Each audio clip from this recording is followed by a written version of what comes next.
Phnom Penh, la capitale actuelle, face aux quatre bras formés par les fleuves Mekong, Tonlé Sap et le Bassac, voici le palais royal, le musée national et l'école de danse où sont instruites et formées les futures danseuses du ballet royal.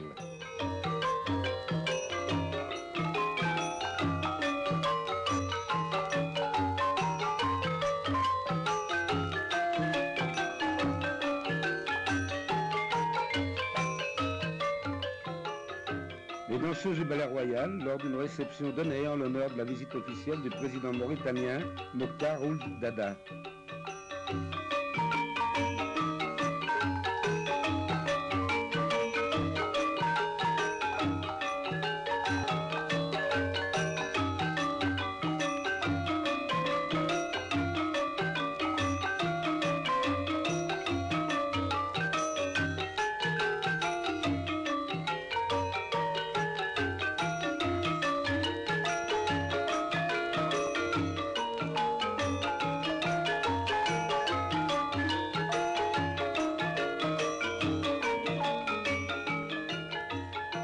Dans cette ancienne capitale de Houdong se trouvent les sanctuaires funéraires royaux, dont les plus anciens datent du XVIIe siècle.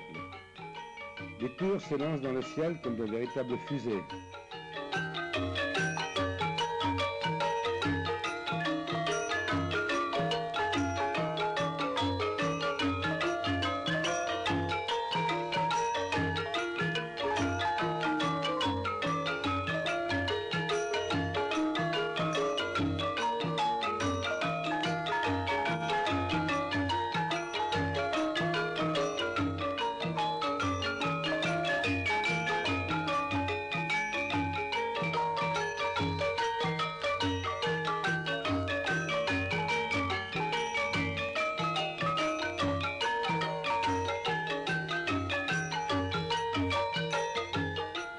Angkor Wat, qui signifie la ville qui est un temple, dont les travaux de construction se sont poursuivis du 9e au 12e siècle, est le chef-d'œuvre de l'architecture khmer. Ce temple colossal et grandiose comprend plusieurs étages, avec des galeries ornées de grands bas-reliefs finement ciselés.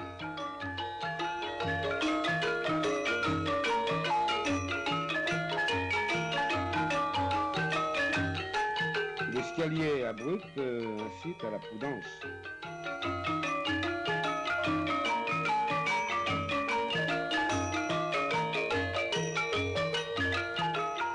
À l'intérieur du temple, une statue anonyme.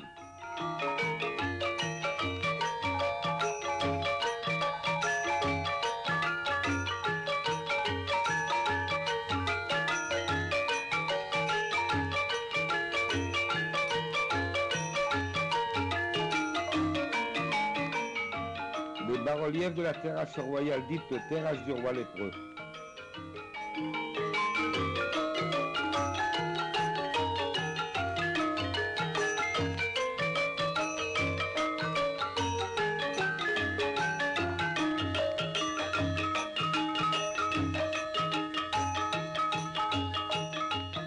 Sur cette même terrasse, la statue du roi lépreux représentant le dieu Yama a quitté cet emplacement pour être exposée au musée national de Phnom Penh.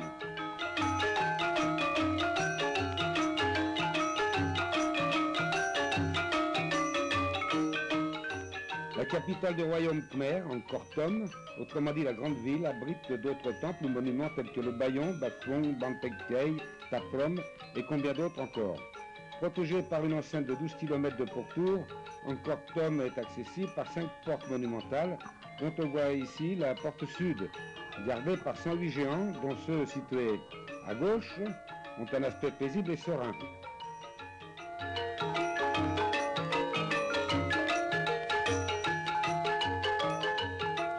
Tandis que les 54 autres géants situés à droite ont l'air terriblement hostiles.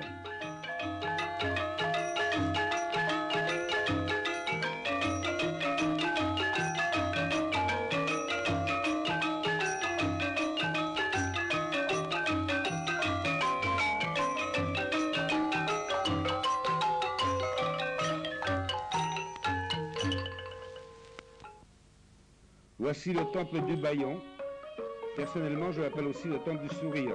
Tant ce sourire indéfinissable, fascinant et énigmatique est apparent sur presque toutes les 49 tours du deuxième et troisième étage, sachant que chaque tour est parée de 4 visages. Ce sourire omniprésent s'affiche sur bon nombre d'autres visages, disséminés ça et là en dehors de ce merveilleux et majestueux décor.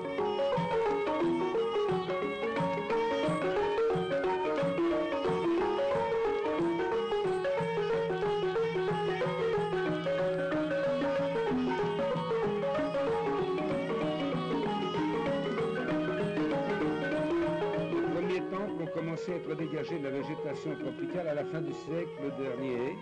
Les travaux de dégagement et de consolidation effectués par les différentes institutions françaises se sont poursuivis jusqu'en 1972. La jungle est toujours présente, ce qui rend indispensable l'entretien permanent des sites déjà dégagés. Les tranchées dans lesquelles se trouvent ces bas-reliefs étaient comblées. Il a fallu en extraire la terre avec 1000 précautions.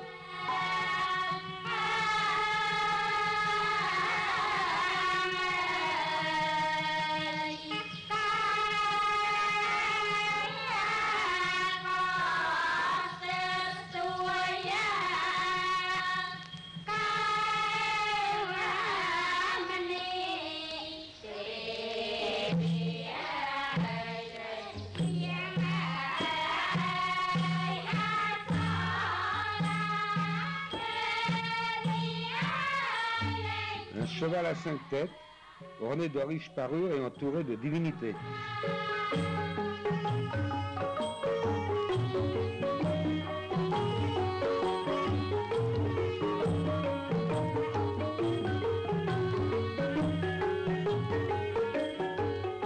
Les Khmers de l'époque encore affligeaient un terrible châtiment à la femme coupable d'adultère.